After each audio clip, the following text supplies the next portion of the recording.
Vamos seguir. Temos perguntas ainda? Temos aqui também perguntas? Não?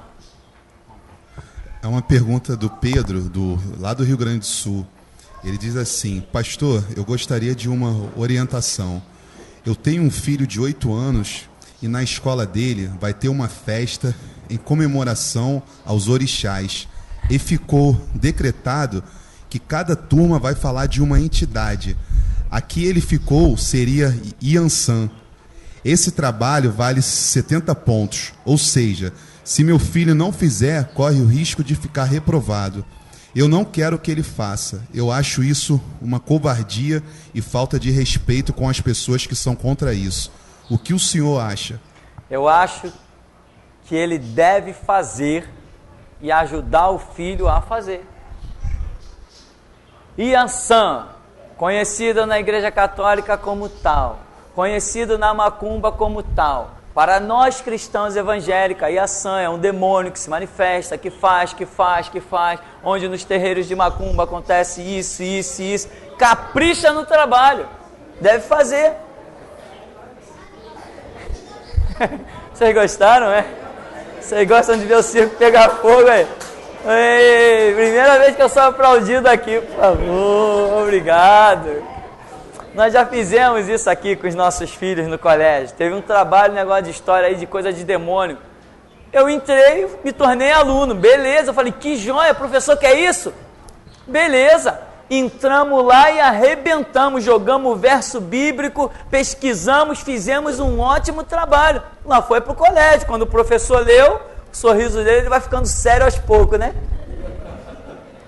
Eu aconselho a ele sentar junto com o filho dele, sentar com a Bíblia, em oração, chave bíblica, dicionário, tudo que tem direito para o mundo. Vou fazer um trabalho. E fala a verdade. Fala dos princípios cristãos. Quem sabe esse professor um dia não venha conhecer a verdade. Então, só para complementar, né?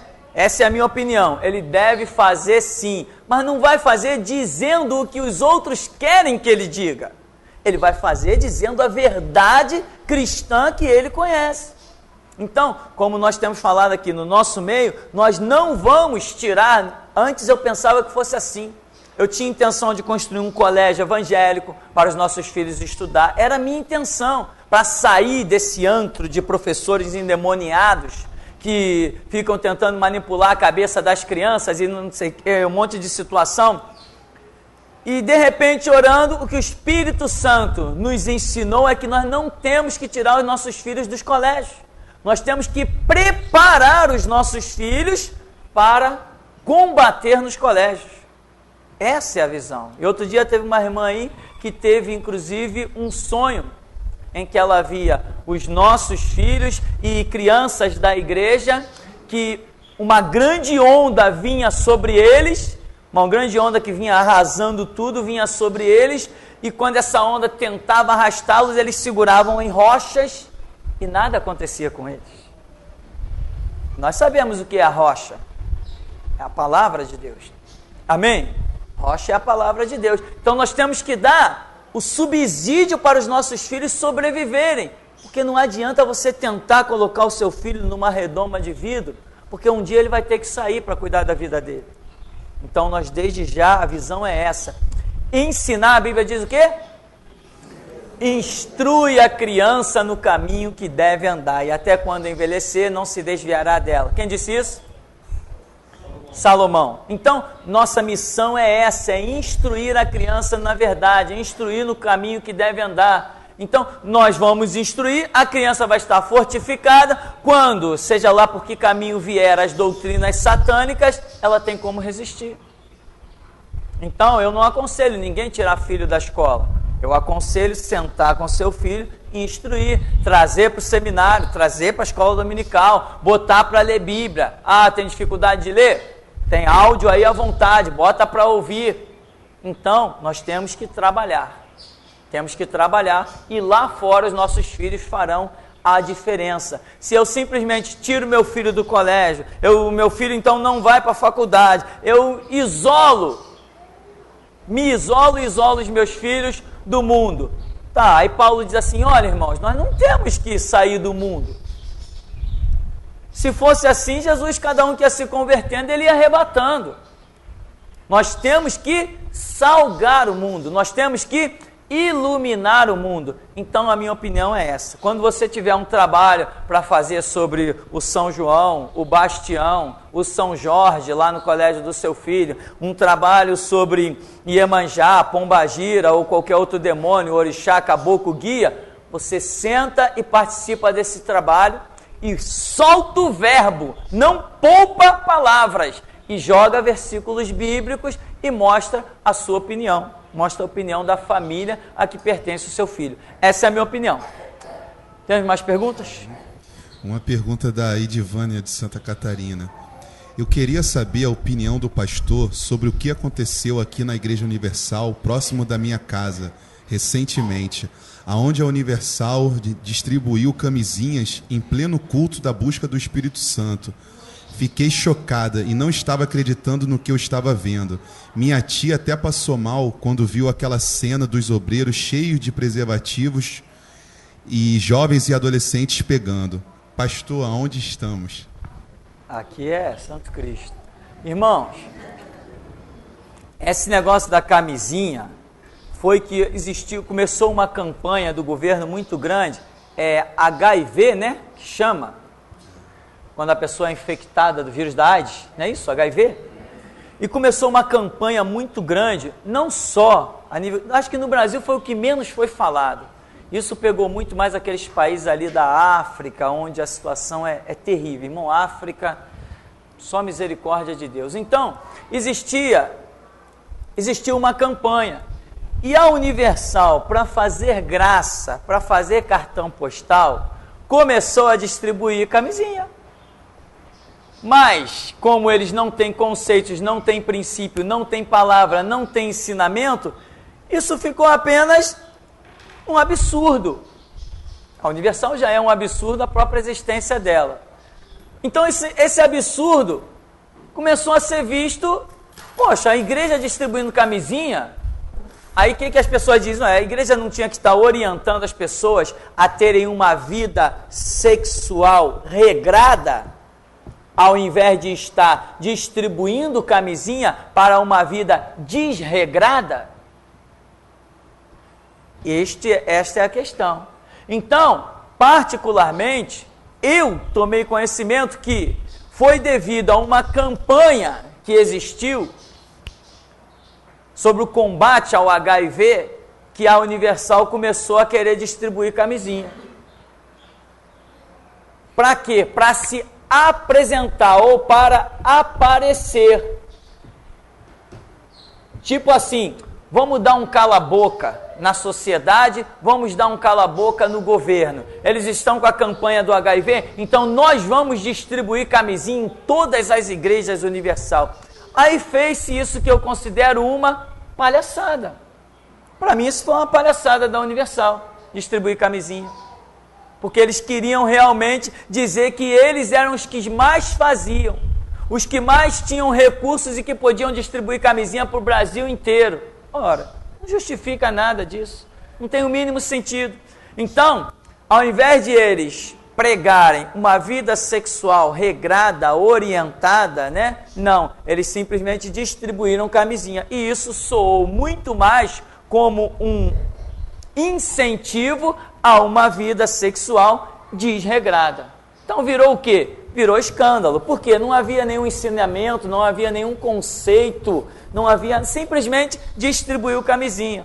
E, inclusive, eu vi uma entrevista onde abre aspas, pastor, fecha aspas, porque lá não tem pastor, um pastor da Universal foi entrevistado e a repórter dizia: por que vocês fizeram essa distribuição de camisinha? E simplesmente o homem não soube responder, não teve nenhuma palavra. Não soube responder. Não argumentou nada, nem para dizer, não, para combater a AIDS, ou para ajudar, não sei. Não, simplesmente não falou nada, porque eles não têm nada para falar.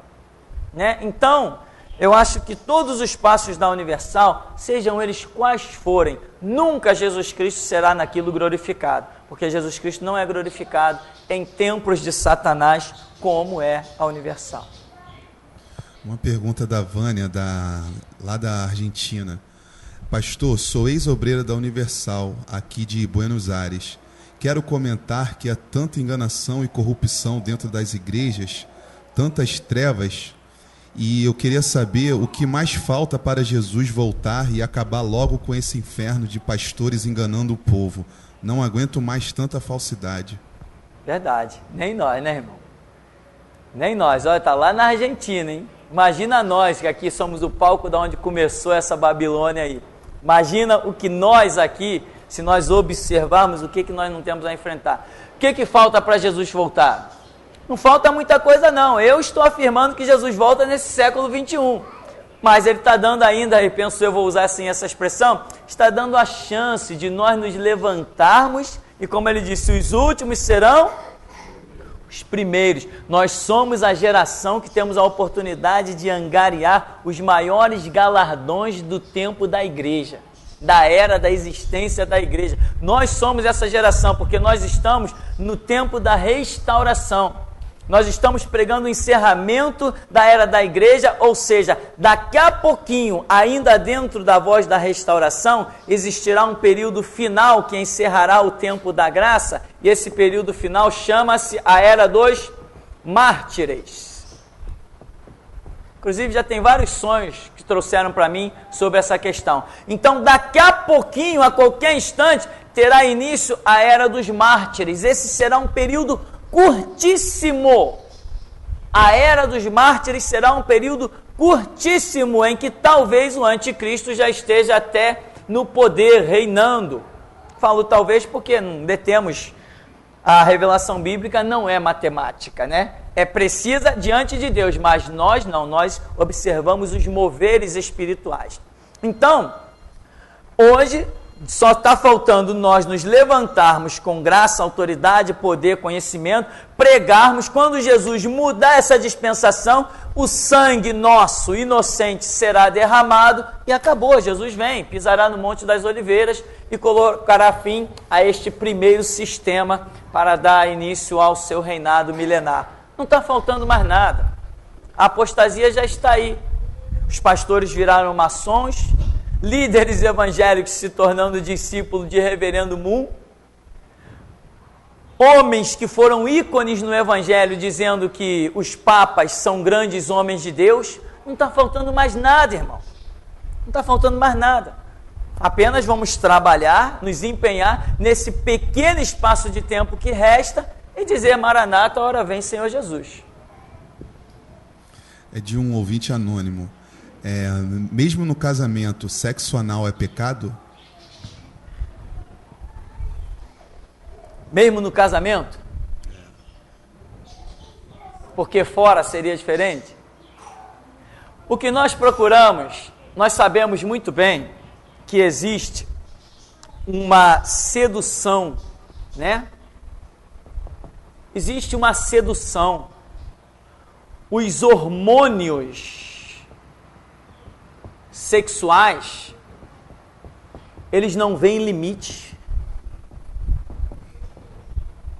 Em meio a um ato sexual, os desejos explodem, não sei se a palavra certa seria, explodem de tal maneira, né? Os sentidos são dominados, e o que acontece? Uma influência que nós não podemos negar, todos nós temos influências dia a dia do que vemos, do que ouvimos, do que assistimos. Nós somos influenciados no nosso sentimento, na nossa alma, todo dia com essas coisas. E muitas pessoas acabam, em meio a um relacionamento sexual, extrapolando, se lançando a esta prática que tem vários nomes, dentre eles pornografia, sodomia, sei lá, tem um monte de nome isso aí. Então, veja bem, isso é consequência de um certo desequilíbrio emocional.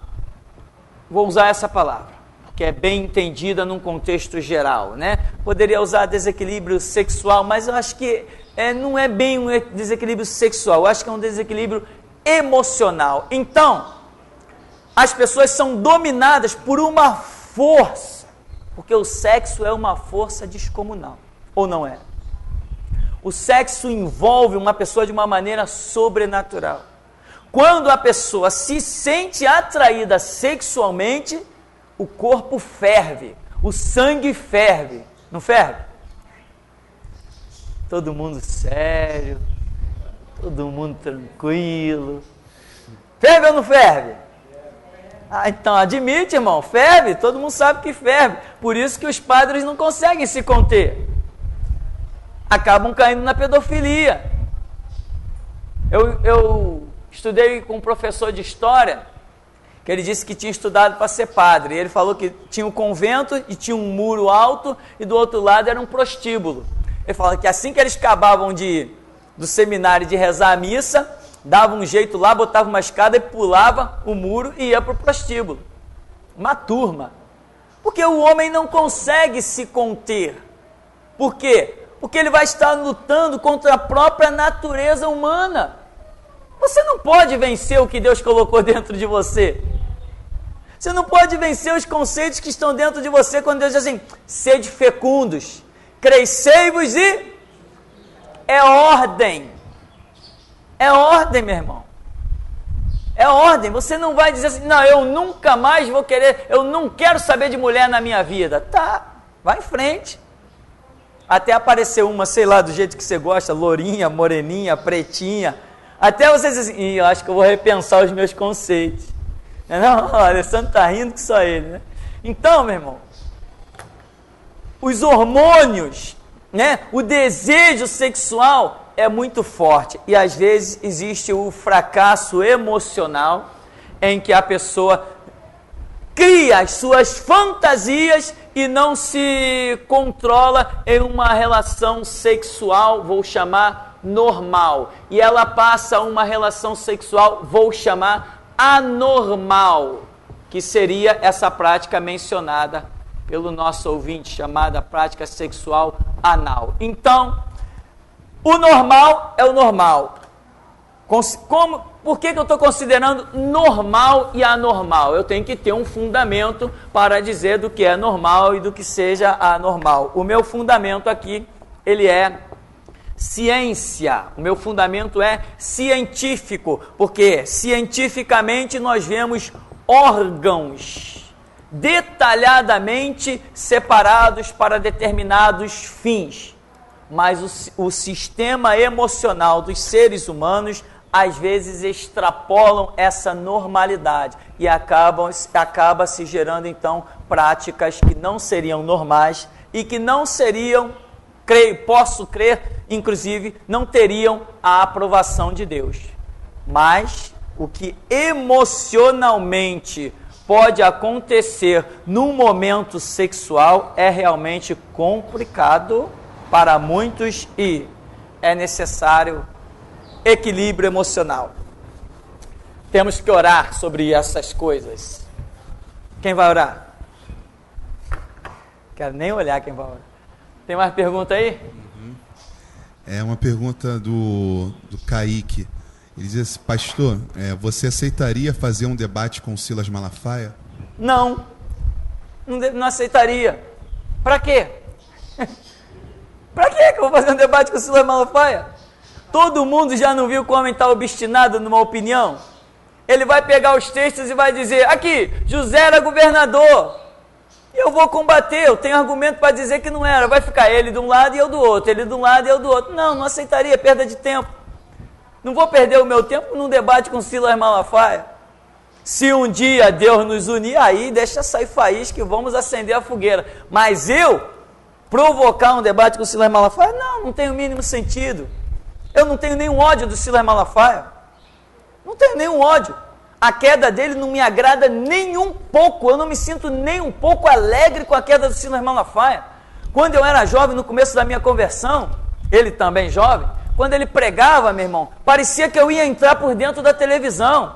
Ele foi uma pessoa importantíssima na minha vida. E a minha memória, essas coisas, me causam mal em hoje ter que falar dele, denunciar ele. Porque ele foi um exemplo para mim.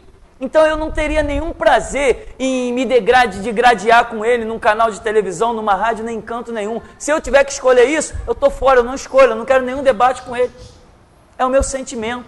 Agora, não tenho medo de debater com o Silas Malafaia? Não tenho medo nenhum, eu tenho o meu chamado. Agora, se eu tivesse que escolher, vai ter um debate aí com o Silas Malafaia.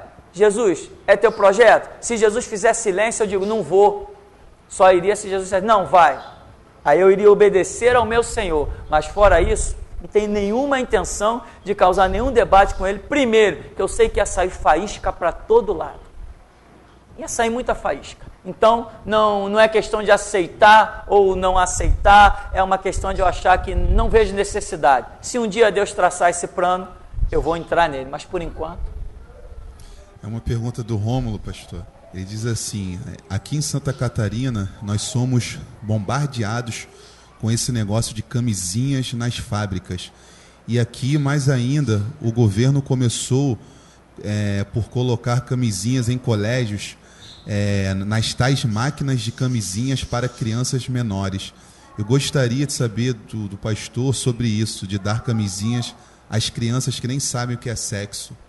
É uma coisa bem absurda, é a primeira vez que eu estou ouvindo sobre isso. Distribuir camisinha para crianças, para adolescentes, isso pode se tornar um incentivo, né? E outra coisa, os adolescentes não tem que estar fazendo sexo precocemente. O que existe é um problema de ensino muito grande, que as escolas fracassam nisso. Nós temos, desde que o mundo é mundo, desde que a sociedade se tem formado, nós temos um problema muito grave a nível sexual. Sexo no mundo tem se tornado até crime. E nos colégios você não vê a orientação sexual aos adolescentes. Deveria existir uma matéria específica, um professor específico para falar de orientação sexual a nível de sociedade, a nível de ciência. Eu tive um professor que uma vez deu uma aula sobre isso, eu trago essas aulas comigo até hoje. Uma vez que o camarada falou, disse assim, olha, hoje eu vou falar de algo que não está no currículo, que não faz parte do cronograma da escola, não faz parte do cronograma do Estado, não faz parte da matéria, mas eu quero falar para vocês jovens. E começou a falar, foi 2 tempos de aula, cada tempo são 50 minutos, falando sobre questão sexual. Como aquela aula foi importante para mim. Em 2 tempinhos de 50 minutos, um professor de ciência que até hoje, em toda a história da minha vida, a minha memória que eu tenho daquele professor, foi o melhor professor que eu conheci em toda a minha vida.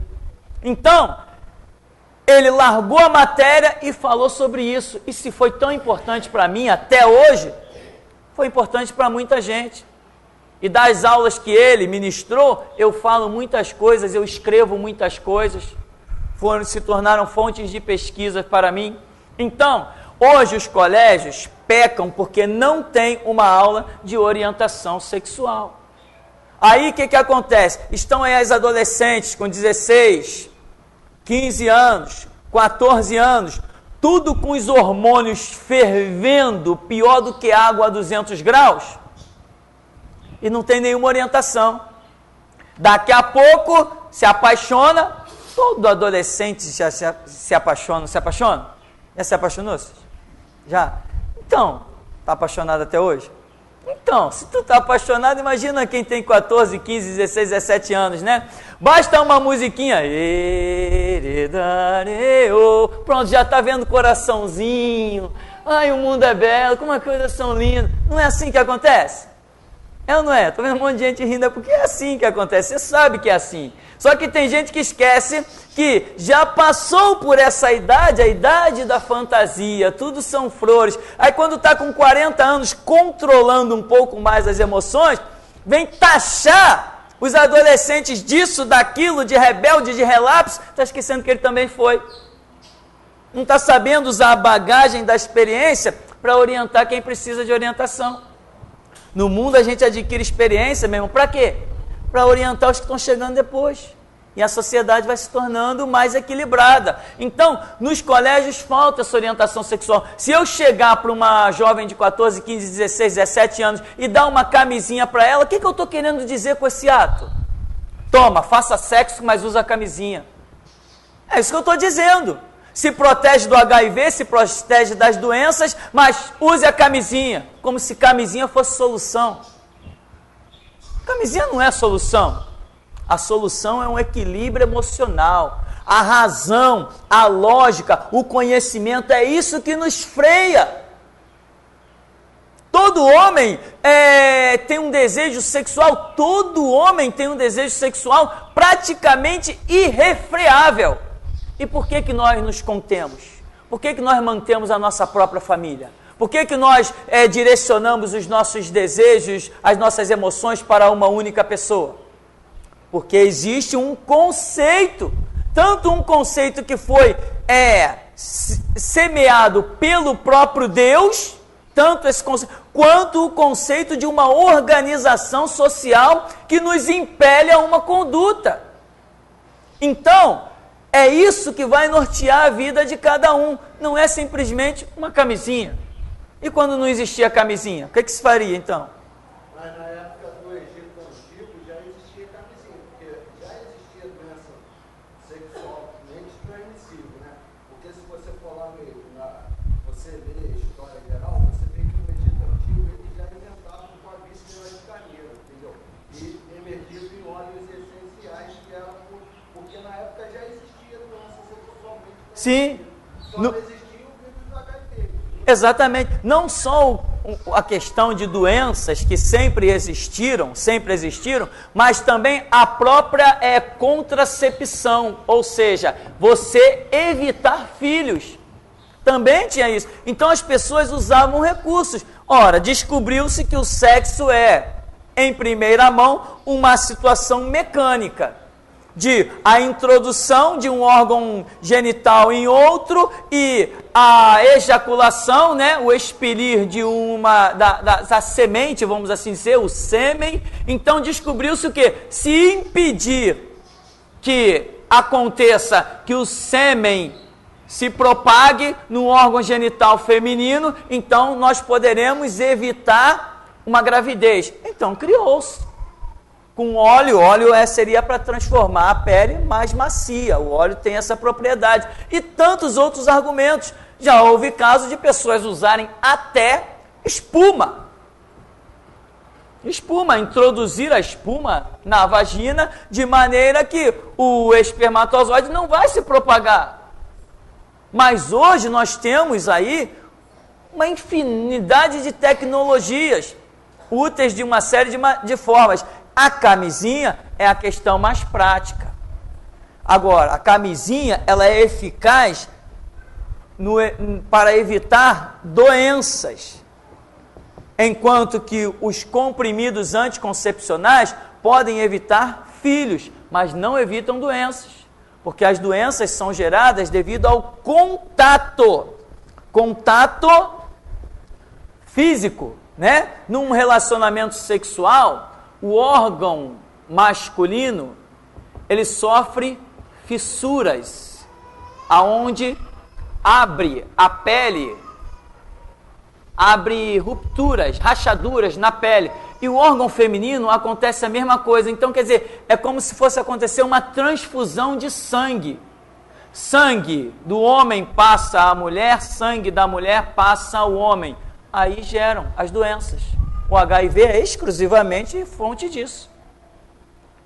Então, meu irmão, o que falta nos colégios? Orientação sexual. E é o meu sonho, ainda não consegui. Já consultei vários livros, mas ainda não consegui montar um DVD sobre orientação sexual, com aspectos científicos, aspectos religiosos, fechar todos os pontos. Orientação sexual. Depois desse DVD montadinho, distribuiremos constantemente dentro da igreja. À medida que surgem novas pessoas, adolescentes dentro da igreja, lá vai para cada família, lá vai esse DVD. É algo que eu sonho realizar, sonho Inclusive falando sobre a questão homossexual. O DVD vai ser um negócio amplo, mostrando o pecado do homossexual, o que é o homossexualismo, uma possessão demoníaca, mostrando as nossas experiências, casos de pessoas libertas, uma série de situações. Então, orientação sexual é o que falta nos colégios. As pessoas estão perdidas. Aí vem o Estado e diz, vamos distribuir camisinha. Tá, mas para uma jovem de 13, 14, 15 anos, o distribuir camisinha, tá, o que significa isso? Significa que eu posso fazer sexo à vontade desde que eu use a camisinha? Não, e o conceito moral, o conceito ideológico, o conceito familiar, os conceitos maravilhosos que Deus colocou desde o princípio no ser humano. Então a camisinha não é a solução. Tem perguntas? Uma pergunta do Marcos. Ele quer saber se de todas as Assembleias de Deus, sem exceções, se estão cortadas. A questão é o seguinte, o que é sem exceções? Sem exceções, eu posso dizer que quem não entrar na visão da restauração está cortado. Em que sentido está cortado? Quem não participa da visão da restauração, quem não aceita essa voz, eu afirmo e aceito o desafio perante céu, terra, mar, o que for. Quem não participar da visão da restauração não será arrebatado, está cortado. Ponto final. Tá? Agora, uma pessoa deixa de ser salva porque não está na visão da restauração?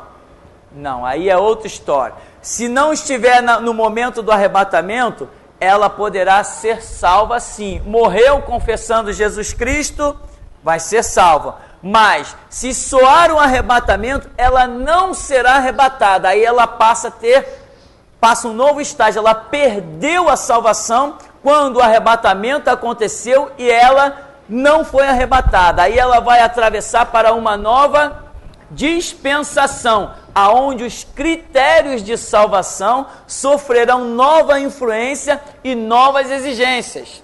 Uma coisa é a salvação hoje, antes do arrebatamento.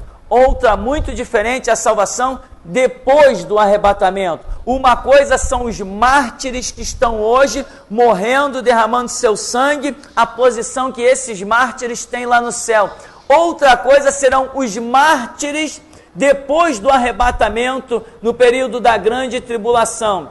Hoje as pessoas estão aqui no tempo da graça ainda sendo martirizados, exemplo está aí na China, Coreia do Norte, na Rússia. Hoje as pessoas estão no tempo da graça, pregando ousadamente, vivendo o Evangelho e seguindo até a morte com Cristo e sendo martirizadas. Lá no tempo, depois do arrebatamento, na grande tribulação, as pessoas terão conhecimento de que elas ali, se elas não confessarem Cristo e serem mortas, elas vão para o inferno. Então elas serão mártires da grande tribulação. Mas a ideologia que elas terão ali na grande tribulação, sabendo que é a sua última chance, é bem diferente de quem hoje, no tempo da graça, está querendo morrer por Cristo. Então, o galardão de quem morre hoje por Cristo será diferente de quem vai morrer sabendo que vai salvar sua própria pele. A mentalidade lá na grande tribulação são mártires sim, que querem salvar a própria pele, sabendo que perderam todas as oportunidades.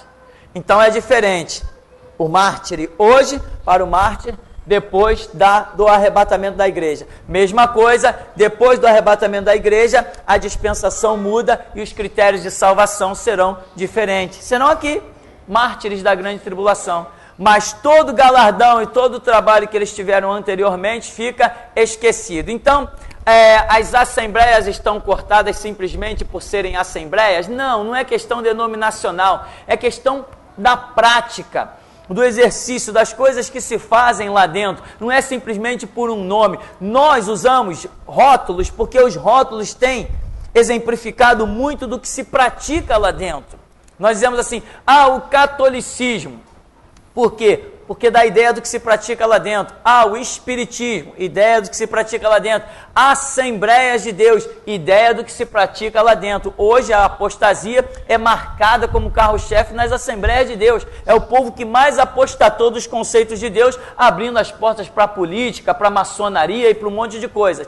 Então, quem não participa da restauração não será arrebatado. Agora, muitos assembleianos podem hoje morrer confessando Jesus Cristo e serem salvos. Então, o estar cortado aí, nós temos que entender uma série de maneiras como Deus está agindo. Ah, eu sou assembleiano, eu estou cortado. Se não cair na voz da restauração, não será arrebatado. E hoje, o que acontece? Lembra da mensagem chamada As Duas Mulheres? Esta é uma mensagem simplesmente incrível, uma revelação instantânea que nós recebemos. Hoje as pessoas estão trabalhando pelo Evangelho, mas estão fora do propósito de Deus, que é restauração. Mas elas estão trabalhando, elas estão produzindo. Só que o que elas estão produzindo não tem valor diante de Deus, está cortado, eliminado, porque estão fazendo aquilo que Deus não quer que seja feito. Hoje estamos no tempo da apostasia, então a mensagem a ser pregada é mensagem de denúncia. Isso ninguém está querendo hoje. Então, mesmo que o camarada, eu estou Assembleia Batista, seja lá, eu não estou cortado, tá? Pode não estar cortado, mas o que está produzindo não está tendo valor. Pode não estar em perda de salvação, mas o seu trabalho está sendo um trabalho inútil. E este trabalho inútil, essa falta de visão espiritual, pode vir a gerar até a perda da própria salvação. Existiu nos Estados Unidos um pastor, isso está escrito num livro, ele falando sobre ele mesmo, que ele cantava no coral, ele tocava, ele pregava, ele fazia seminário. Não, esse caso não era um pastor, ele fazia um seminário, ele era um seminarista, ele fazia tudo que era trabalho na igreja, dirigia trabalhos fora da igreja, fazia um monte de coisa. De repente, ele sentindo um mal no coração, deitou um pouquinho lá, deitou num canto que ele tinha na sala dele, deitou. E de repente ele olhou e viu que ele estava fora do corpo dele. Ele falou assim, eu morri. Quando ele viu que morreu, ele esperou, ele olhou para cima e esperou que algum canal no ar abrisse e ele começasse a subir. De repente, para surpresa dele, abriu um canal para baixo e ele começou a descer. Aí ele começou a dizer assim, Senhor, mas eu cantava no coral. Ele começou a falar tudo que ele fazia. Eu era seminarista, eu dirigia o trabalho, eu fazia isso, fazia aquilo. E de repente ele está descendo e ele vê uma espécie de portal e ouve gritos lá embaixo e uma mão negra vem, pega no pé dele e começa a arrastar ele com mais força para baixo. E ele começa a se desesperar. E eu cantava no coral, mas Senhor, eu orava, Senhor, eu lia a Bíblia. E ele começa a falar todas aquelas coisas boas que ele fazia, e ele sendo puxado até que de repente ele escuta uma voz e diz assim, basta. Aí para a mão, solta ele. E ele retorna, volta na mesma sala e entra de novo no corpo. E ele escreve esse livro dizendo que todos os conceitos que ele vivia não eram o bastante para que ele fosse salvo. Hoje tem gente achando que é salvo porque, o meu nome está no hall de membros da igreja. Eu canto no coral, eu toco a bateria, eu toco o violão, eu toco a guitarra, eu dirijo o trabalho, eu faço, eu aconteço. Você pode estar produzindo algo que não signifique nada para Deus. Por isso que nós temos dito para a igreja que tem que orar e buscar a direção. Não adianta eu fazer um trabalho fora da direção. Trabalhos fora da direção não significam nada diante de Deus, nós estamos perdidos. Então, não é o fato de ser assembleiano, batista, metodista ou presbiteriano, é o fato de estar fora da direção. A direção hoje é restauração. Quem não viver isso, está colocando em perigo a sua vida espiritual. Amém? Temos pergunta na congregação?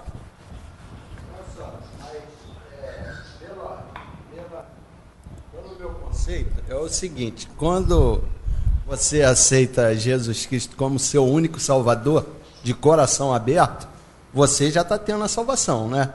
E o arrebatamento, ele também só é feito, por exemplo, você é cristão, então os cristãos têm o direito do arrebatamento, Porque eu vi uma entrevista uma vez de uma pessoa evangélica no Jô Soares 11:30. Ele é até piloto da American Airlines lá nos Estados Unidos. Nos Estados Unidos eles fazem o seguinte na Europa: quando a tripulação da aeronave é toda evangélica, se tira um evangélico e bota um ímpio. Porque o que acontece?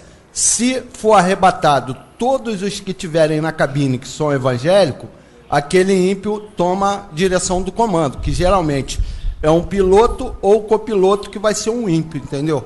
Sei, mas veja bem, viver a ilusão de que eu sou crente e você é arrebatado, esquece, isso é pura ilusão. Arrebatamento, a Bíblia diz que é para crente fervendo, crente denunciando a apostasia, crente desfazendo as obras do diabo, crente transtornado, crente arrebentando. Eu não posso acreditar no arrebatamento de pessoas como eu conheci dentro da Igreja Batista, que chegam na igreja: irmão, ora pelo meu trabalho, ora pela minha casa, ora pelos meus filhos, tá, acabou o culto, ai, já estou abençoado, vou cuidar dos meus afazeres. Não, arrebatamento não é para quem cuida dos seus afazeres, é para quem cuida dos afazeres de Deus. Porque as pessoas têm mania de vir na igreja e dizem assim: Deus, eu quero isso, quero aquilo e quero aquilo outro. Nesse ministério a gente aprende a chegar aqui e perguntar o que Deus quer da gente, e não o que a gente quer de Deus. Porque a Bíblia diz: buscar primeiro o reino de Deus, a sua justiça, as demais coisas serão acrescentadas. Então veja bem, achar que eu sou cristão e serei arrebatado é a mais pura ilusão que um ser humano possa viver, porque até os católicos estão se dizendo cristãos. E tem mais, a parábola das 10 virgens em Mateus capítulo 25 é muito clara em dizer que houve um grito, ou seja, houve uma voz da restauração, e o objetivo da voz da restauração foi despertar as 10 virgens, que significa o quê? Todas as igrejas. 10 virgens significa todas as igrejas, todas as pessoas que se dizem cristãs sobre a face da terra. E diz que o grito veio para acordá-las. Diz que elas tinham a lâmpada, que é a palavra, e tinham o azeite, que é o Espírito. Mas mesmo tendo a lâmpada, que é a palavra, e tendo o azeite, que é o Espírito, a Bíblia diz que somente as que tinham azeite transbordante entraram no arrebatamento, entraram nas bodas do Cordeiro. Então, eu não serei salvo por ser cristão, eu não serei salvo por ter a palavra, eu não serei salvo por ter o Espírito, eu serei salvo por ser um cara completamente fora do normal, tendo um azeite transbordante, remando contra a maré. O arrebatamento é uma recompensa para aqueles que cumprirem o propósito de Deus final. E o exemplo nosso nessa restauração é João Batista, um cara louco que desafia as autoridades, desafia os sacerdotes, desafia todo mundo e acaba com a cabeça na bandeja. Ele é o exemplo de restauração. É isso que Jesus Cristo está exigindo para esses últimos dias da era da igreja. Arrebatamento será para gente louca, fanáticos, transtornados, que encara juiz, delegado, promotor, traficante e o que vier pela frente. Arrebatamento será para esses, não será para qualquer um, pois a Bíblia diz que tosquenejaram porque o noivo tardou. Então todas as igrejas adormeceram. Deus vem e levanta o grito da meia-noite para acordar as igrejas, e mesmo assim diz que elas não acordaram. Algumas acordaram, mas a maioria, penso eu, né? Porque 5 não é matemática, é livre-arbítrio, não acordaram.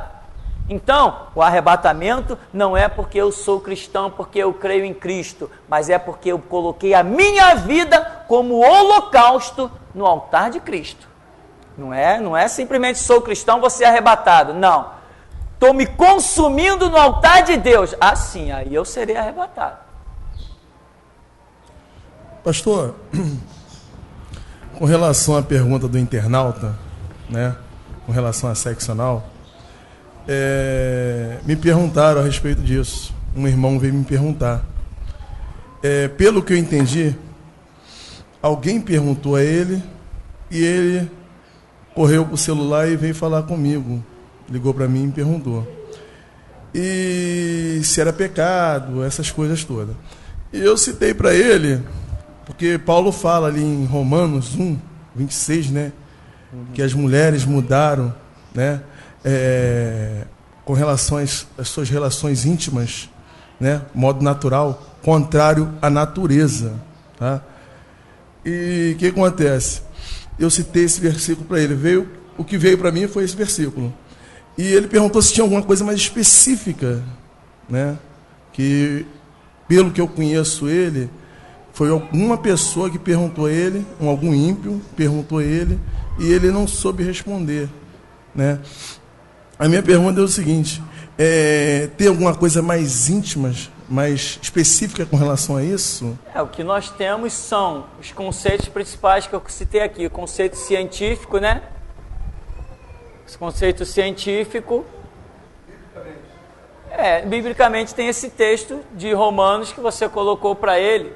Biblicamente tem os conceitos criacionistas de Deus, em que Deus criou cada órgão para o seu determinado fim. Esse é um conceito básico que nós temos de uma conduta.